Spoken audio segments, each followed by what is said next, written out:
Hello everyone. আজি আমি আলোচনা কৰিম জেনাৰেল সায়েন্সৰ কেইটামান ইম্পৰ্টেণ্ট কুৱেশ্যন। ইয়াতে টপ 10 কুৱেশ্যন থাকিব DME আৰু DHHৰ যিবিলাক নাৰ্ছিং ফাৰ্মাচিষ্ট আৰু পেৰামেডিকেল ডিপাৰ্টমেণ্টৰ কাৰণে বা ITI ডিপাৰ্টমেণ্টৰ কাৰণে যিবিলাক আপোনালোকৰ টেকনিকেল এক্সাম হ'ব সেইবিলাক এক্সামৰ কাৰণে খুবেই প্ৰয়োজনীয় ভিডিঅ' হ'ব সেইটো।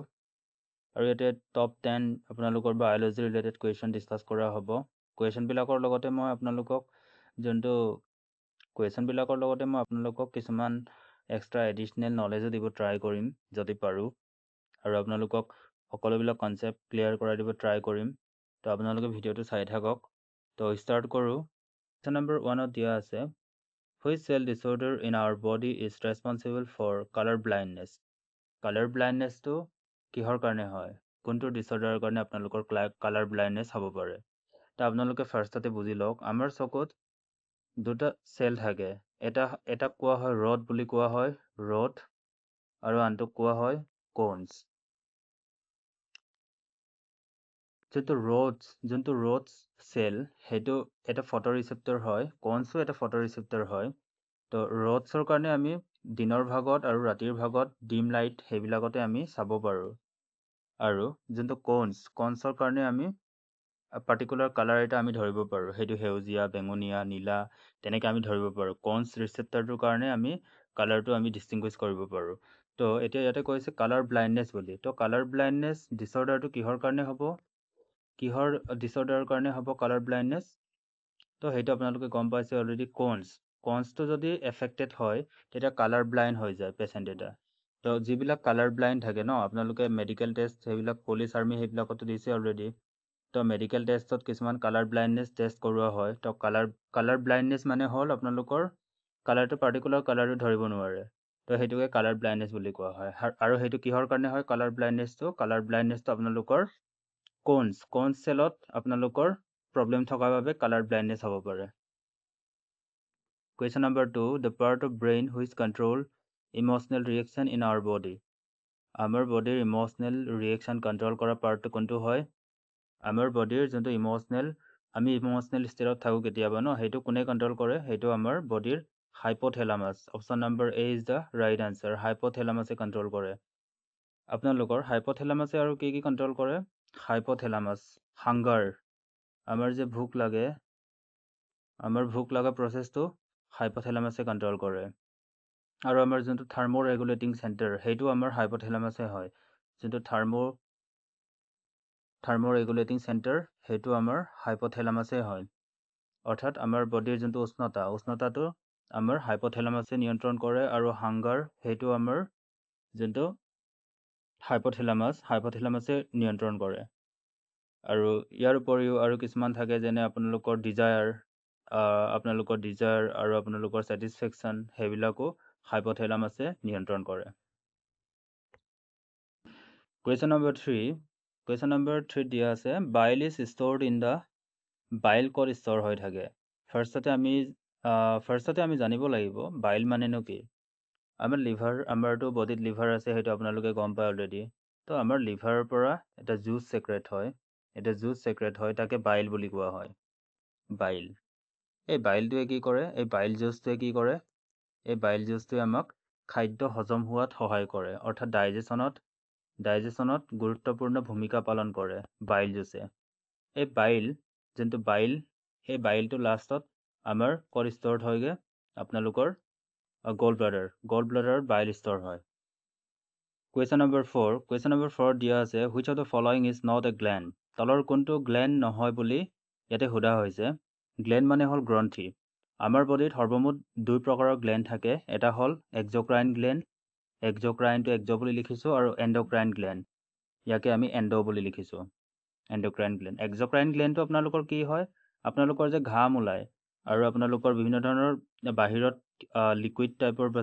চিবেচিয়াছ গ্লেণ্ড সেইবিলাক ওলাই যে, সেইবিলাক আপোনালোকৰ এক্স'ক্ৰাইন গ্লেণ্ডৰ কাৰণে হয়, এক্স'ক্ৰাইন গ্লেণ্ড হয়। আৰু এণ্ড'ক্ৰাইনটো আপোনালোকৰ যিবিলাক হৰম'ন ছেক্ৰেট হয় আমাৰ বডিৰ পৰা, যেনে আপোনালোকৰ পেনক্ৰিয়াছৰ পৰা হৰম'ন ছেক্ৰেট হয়। তো এইটো হৰম'নটো আপোনালোকৰ ডাইৰেক্টলি ব্লাডত ছেক্ৰেট হয়, সেইটো আপোনালোকৰ বাহিৰত ওলাই নাহে। তো সেইটো হ'ল আপোনালোকৰ এণ্ড'ক্ৰাইন গ্লেণ্ড। তো ইয়াতে কুৱেশ্যনটো ইয়াতে সুধিছে কি, কোনটো গ্লেণ্ড নহয় বুলি সুধিছে আমি জানো থাইৰয়ডটো এটা গ্লেণ্ড হয়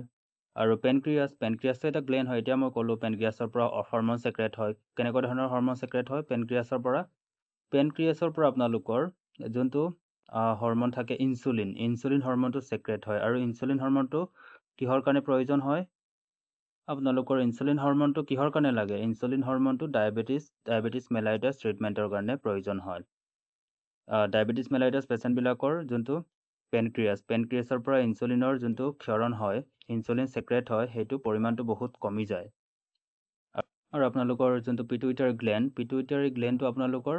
কি হয় আপোনালোকেতো গম পায় অলৰেডি এণ্টেৰিয়ৰ পিটুইটাৰী পষ্টেৰিয়ৰ পিটুইটাৰী আপোনালোকৰ এণ্টেৰিয়ৰ পিটুইটাৰীৰ পৰা বিভিন্ন ধৰণৰ হৰমন ৰিলিজ হয় যেনে লিউটেনাইজিং হৰমন আৰু পষ্টেৰিয়ৰ পিটুইটাৰীৰ পৰা আপোনালোকৰ যোনটো অক্সিটচিন ভেছ'প্ৰেছিন সেইবিলাক আপোনালোকৰ ৰিলিজ হয় অক্সিটচিনে আপোনালোকৰ কি কৰে অক্সিটচিনে কৰে আপোনালোকৰ যোনটো আপোনালোকৰ বাৰ্থ হৰমন বুলি কোৱা হয় অক্সিটচিনক বাৰ্থ হৰমন ইউটেৰাছ কণ্ট্ৰেকশ্যনত সহায় কৰে যেতিয়া বাচ্ছা এটা জন্ম হয় তেতিয়া ডেলিভাৰী টাইমত ইউটেৰাছটো কণ্ট্ৰেকশ্যন হোৱাত অক্সিটচিনে সহায় কৰে তো অক্সিটচিনক বাৰ্থ হৰমন বুলি কোৱা হয় আৰু ভেছ'প্ৰেছিন যোনটো ভেছ'প্ৰেছিন বুলি কয় ভেছ'প্ৰেছিনটো হ'ল আপোনালোকৰ যোনটো ADH এণ্টিডায়েবেটিক হৰমন মানে হ'ল আপোনালোকৰ এণ্টিডায়েবেটিক হৰমনে কি কৰে এণ্টিডায়েবেটিক হৰমনে আপোনালোকৰ যোনটো আমি যে কেতিয়াবা গৰম জেগাত যাওঁ বা মৰুভূমিত যাওঁ তাততো উষ্ণতাটো বহুত থাকে আমাৰ ঘাম ওলায় বা ইউৰিনেশ্যন কৰিব মন যায় এই ইউৰিনেশ্যন প্ৰক্ৰিয়াটো ADHে ৰখাই থৈ দিয়ে আৰু আমাৰ শৰীৰৰ পৰা মানে পানী ওলাই যোৱা প্ৰক্ৰিয়াটো ৰখাই থৈ দিয়ে অলপ টাইমৰ কাৰণে সেইটোৱে ADH এণ্টিডায়েবেটিক হৰমন আৰু ইয়াৰ কাৰেক্ট এনচাৰটো কোনটো হ'ব ষ্টমাক পেটটোতো কোনো ধৰণৰ আপোনালোকৰ গ্লেণ্ড নহয় হৰমন ছেক্ৰেট নকৰে কৰে জানো পেটটোতো আপোনালোকৰ খাদ্য থাকে আৰু পেটৰ পৰা ষ্টমাকৰ পৰা হাইড্ৰক্লৰিক এচিড ছেক্ৰেট হয় কিন্তু হাইড্ৰক্লৰিক এচিডটোতো আপোনালোকৰ হৰমন নহয় ন সেইকাৰণে stomach is not a part of any kind of gland Question number 5 Chromosomes found in cell which are responsible for character other than sex called আপোনালোকৰ লিংগ নিৰ্ণায়কৰ বাহিৰেও ক্ৰমজমছে কোনটো কাম কৰে আপোনালোকৰ ক্ৰমজমছে কি কৰে সেইটো আপোনালোকে গম পায় অলৰেডি ক্ৰমজমছ আমাৰ শৰীৰত কিমানযোৰ থাকে 23 পেয়াৰ্ছ মানে হ'ল আপোনালোকৰ 23 পেয়াৰ্ছ 1 পেয়াৰত দুটা থাকে তো আপোনালোকৰ কিমান হ'ব 46ডাল আপোনালোকৰ ক্ৰমজম থাকে আমাৰ মানৱ শৰীৰত আপোনালোকে গম পায় অলৰেডি আমাৰ যিবিলাক মেল আৰু যিবিলাক ফিমেল মেলবিলাকৰ আপোনালোকৰ XY ক্ৰমজম থাকে ফিমেলবিলাকৰ XX ক্ৰমজম থাকে হয়নে নহয় সেইটো গম পায় আপোনালোকে তো ক্ৰমজমছে আপোনালোকৰ সেইটো লিংগ নিৰ্ণায়কৰ বাহিৰেও ছেক্স ডিটাৰমিনেশ্যনৰ বাহিৰেও আৰু এটা কাম কৰে সেইটো হ'ল আপোনালোকৰ অট'চম হিচাপে কাম কৰে অৰ্থাৎ অট'চমেল কিছুমান ডিছঅৰ্ডাৰ থাকে বেমাৰ থাকে সেইবিলাক নিৰ্ণায়কতো আমি ক্ৰমজমছৰ ব্যৱহাৰ কৰোঁ তাকে অট'চম বুলি কোৱা হয় চ' ইয়াৰে আপোনালোকৰ এনচাৰ হ'ব correct answer is the autosome option B is the right answer Question number 6 দিয়া আছে in plants food stored in the form of starch in animal it is generally stored in the form of ইয়াতে কোৱা হৈছে যিবিলাক গছ-গছনি প্লান্টছ মানে হ'ল গছ-গছনিবিলাক আমাৰ সেউজীয়া উদ্ভিদবিলাক প্লান্টছত ফুডবিলাক অৰ্থাৎ খাদ্য কেনেকৈ ষ্ট'ৰ হয় খাদ্যবিলাক ষ্ট'ৰ হয় in the form of starch হিচাপে আপোনালোকৰ প্লান্টছত খাদ্যবিলাক ষ্ট'ৰ হৈ থাকে প্লান্টছত ষ্টাৰ্চ হিচাপে ষ্ট'ৰ হৈ থাকে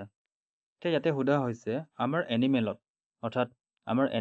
এনিমেলত সেইটো কেনেকৈ ষ্ট'ৰ হৈ থাকে ফুডবিলাক কেনেকৈ ষ্ট'ৰ হৈ থাকে আমাৰ এনিমেলছত ফুডছবিলাক ষ্ট'ৰ হৈ থাকে in the form of glycogen বুলি কোৱা হয় গ্লাইক'জেন প্লান্ট চেলত কেনেকৈ ষ্ট'ৰ হৈ থাকে প্লান্ট চেলত আপোনালোকৰ এজ এ ষ্টাৰ্চ ষ্ট'ৰ হৈ থাকে আৰু এনিমেল চেলত আপোনালোকৰ as a glycogen option number B is the right answer glycogen মানে হ'ল stored form of food in animal and starch মানে হ'ল stored form of food in plants glycogen ক'ত ষ্ট'ৰ হৈ থাকে গ্লাইক'জেন ষ্ট'ৰ হৈ থাকে আপোনালোকৰ লিভাৰত আৰু আপোনালোকে ভাবিছেনে আমাৰ শৰীৰত গ্লাইক'জেন কিয় ষ্ট'ৰ হৈ থাকে এতিয়াতো আমাৰ এনেকুৱা হয় ন মানুহৰ ক্ষেত্ৰত বা জীৱ জন্তুৰ ক্ষেত্ৰত ছাপ'জ আমি কেতিয়াবা 3 দিন ধৰি ভাত নাখাওঁ বা 4 দিন ধৰি ভাত নাখাওঁ বা 2 দিন নাখাওঁ তেতিয়াতো আমাৰ এনাৰ্জি প্ৰয়োজনটো হয় ন জীয়াই থাকিবলৈ অবভিয়াছলি এনাৰ্জিটো লাগিবই তো সেইটো যোনটো ষ্ট'ৰ হৈ আছিলে ন গ্লাইক'জেন হিচাপে আমাৰ ফুড সেইটো মানে আমাৰ ব্লাডো ৰিলিজ হৈ গৈ থাকে আৰু আমাৰ মানে ফিজিঅ'লজিকেল ছিষ্টেমটো কাম কৰি থাকে তো সেইকাৰণে সেইটো প্ৰয়োজন হয় আৰু আপোনালোকৰ প্লাণ্টছবিলাকতো উদ্ভিদবিলাকে দিনতহে খাদ্য প্ৰস্তুত কৰে হয়নে নহয় আৰু ৰাতি হ'লেতো খাদ্য প্ৰস্তুত নকৰে তো সেইকাৰণে সিহঁতেও মানে ৰাতিৰ ভাগত খাবৰ কাৰণে ষ্টাৰ্চ হিচাপে ষ্ট'ৰ কৰি থৈ দিয়ে তো সেইটোৱে মেকানিজিমটো question number 7 which one of the following is also called the power house of the cell কোষৰ শক্তিৰ ভঁৰাল বুলি কোনটো কোৱা হয় power house of the cell সেইটো আপোনালোকে গম পায় সেইটো বেছি এক্সপ্লেইন নকৰোঁ মই option number B is the right answer mitochondria সেইটো আপোনালোকে ক্লাছ 9, 10 সেইবিলাকতো পঢ়িছে অলৰেডি মাইটকণ্ড্ৰিয়া কোষৰ শক্তিৰ ভঁৰাল বুলি কোৱা হয় নে নহয় আৰু বাকীবিলাক অপশ্যনবিলাকো আমি অলপ আৰু বাকীবিলাক অপশ্যনো আমি অলপ ক্লিয়াৰ কৰি দিওঁ হয়নে নহয় যিটো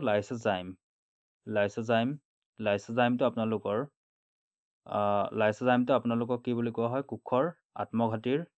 মোনা বুলি কোৱা হয় suicide bag of the cell বুলি কোৱা হয় আৰু ৰাইবজমে কি কৰে ৰাইবজমে আপোনালোকৰ প্ৰটিন চিন্থেচিছ কৰে অৰ্থাৎ প্ৰটিন বনায় ৰাইবজমে প্ৰটিন বনায় বুজিছেনে নাই আপোনালোকে আমাৰ বডিত ৰাইবজমে প্ৰটিন বনায় আৰু গলজি বডি কি কৰে গলজি বডিয়ে লয় ফুৰে বস্তুবিলাক এটা চেলৰ পৰা আন এটা চেললৈ বস্তুবিলাক যোগাযোগ কৰে Golgi body number 8 which cell in pancreas produce insulin পেনক্ৰিয়াৰ কোনটো চেলে আপোনালোকৰ ইনচুলিন প্ৰডিউচ কৰে অথনিতে মই কৈছিলোঁ পেনক্ৰিয়াছৰ পৰা ইনচুলিন ছেক্ৰেট হয় বা ইনচুলিন প্ৰডিউচ কৰে বুলি আমি কৈছিলোঁ পেনক্ৰিয়াছৰ পৰা কি ওলায় আপোনালোকৰ ইনচুলিন ওলায় ইয়াতে পেনক্ৰিয়াছৰ ভিতৰত এটা পাৰ্টিকুলাৰ চেল থাকে এই চেলটোহে কেৱল ইনচুলিন ছেক্ৰেট কৰে এই চেলটো হ'ল আপোনালোকৰ আইছলেটছ অফ লেংগাৰহেঞ্চ বা আইছলেটছ অফ লেংগাৰহেঞ্চ বুলি কোৱা হয় option D is the right answer পেনক্ৰিয়াছত কি থাকে কোনটো চেল থাকে আপোনালোকৰ লেংগাৰহেঞ্চ আইছলেটছ অফ লেংগাৰহেঞ্চ চেলটো আপোনালোকৰ পেনক্ৰিয়াছত থাকে আৰু সি কি কৰে পেনক্ৰিয়াছৰ পৰা সি আপোনালোকৰ ইনচুলিন ছেক্ৰেট কৰে আৰু ইনচুলিন কিহৰ কাৰণে প্ৰয়োজন হয় ইনচুলিন প্ৰয়োজন হয় আপোনালোকৰ ডায়েবেটিছ মেলাইটাছ ট্ৰিটমেণ্টৰ কাৰণে অৰ্থাৎ যিবিলাক নৰ্মেল মানুহ সিহঁতৰতো ইনচুলিন প্ৰপাৰলি ছেক্ৰেট হৈ থাকে প্ৰতিদিনে হয় নে নহয় প্ৰপাৰলি ছেক্ৰেট হৈ থাকে তো সেই প্ৰপাৰ ছেক্ৰেশ্যনৰ কাৰণে আমাৰ কোনটো প্ৰয়োজন হয় আপোনালোকৰ আইলেটছ অফ লেংগাৰহেঞ্চৰ প্ৰয়োজন হয় অৰ্থাৎ এই লেংগাৰহেঞ্চ বোলা চেলটোহে আপোনালোকৰ ইনচুলিন ছেক্ৰেট কৰে কিন্তু ডায়েবেটিক পেচেণ্ট যিবিলাক ডায়েবেটিছ মেলাইটাছৰ লগত যুঁজি থাকে ডায়েবেটিছ মেলাইটাছ থকা পেচেণ্টবিলাকৰ এই আইছলেটছ অফ লেংগাৰহেঞ্চটো বেয়া হৈ যায় অৰ্থাৎ তেতিয়া ইনচুলিন ছেক্ৰেট নহয় তো ইনচুলিন ছেক্ৰেট নোহোৱা কাৰণে আপোনালোকৰ গ্লুক'জ লেভেলটো আমাৰ বডিৰ গ্লুক'জ লেভেলটো ব্লাড গ্লুক'জ লেভেলটো বাঢ়ি গৈ থাকে আৰু এই কণ্ডিশ্যনটোকেতো আপোনালোকে কয় ডায়েবেটিছ মেলাইটাছ বুলি আৰু এটা থাকে ডায়েবেটিছ ইনচিপিটাছ বুলি কিছুমান ডায়েবেটিক পেচেণ্ট আপোনালোকে দেখিব যে সঘনাই মানে আপোনালোকে পেচাব কৰিব গৈ থাকে সঘনাই ইউৰিনেশ্যনটো সঘনাই হয় সেইটো কিয় হয় জানেনে আপোনালোকে অথনি যে মই কৈছিলোঁ ADH এণ্টি ডায়েবেটিক হৰমন এই এণ্টি ডায়েবেটিক হৰমনটো মানে কাম নকৰা হৈ যায় কিছুমান ডায়েবেটিক পেচেণ্টৰ ক্ষেত্ৰত সেইটোকে ডায়েবেটিছ ইনচিপিটাছ বুলি কোৱা হয় তো আপোনালোকৰ কনচেপ্ট ক্লিয়াৰ হৈ গ'ল আৰু বাকীবিলাক অপশ্যন যদি আপোনালোকে কৰ্পাছ এপিডিডাইমিছ আপোনালোকৰ যোনটো টেষ্টিছ সেইটো মেলৰ লগত জড়িত হয় যোনটো চিমেন প্ৰডাকশ্যন হয় তাৰ লগত জড়িত হয় এইটো এটা ৰাস্তা হয় এষ্ট্ৰজেনটো ফিমেল ছেক্স হৰমন থাইমাছটো এটা ইম্পৰ্টেণ্ট হয় T ফৰ থাইমাছ না ইয়াৰ পৰা টি লিম্ফচাইট প্ৰডিউচ হয় টি লিম্ফচাইট আৰু টি লিম্ফচাইটে কি কৰে টি লিম্ফচাইটে আপোনালোকৰ যোনটো ইমিউনিটিটো বুষ্ট কৰাৰ লগতে আপোনালোকৰ এটা কাম কৰে লিম্ফচাইটে আপোনালোকৰ আৰু এটা কাম কৰে যোনটো ব্লাড যে আমাৰ ফ্ল' হয় আমাৰ হীৰা আৰু ধমনী থাকে যে হীৰা আৰু ধমনীৰ মাজতে ব্লাড অহা যোৱা কৰি থাকে ন এই হীৰা আৰু ধমনীৰ মাজতে ব্লাড চলাচল হোৱাটো সহায় কৰে লিম্ফচাইটছে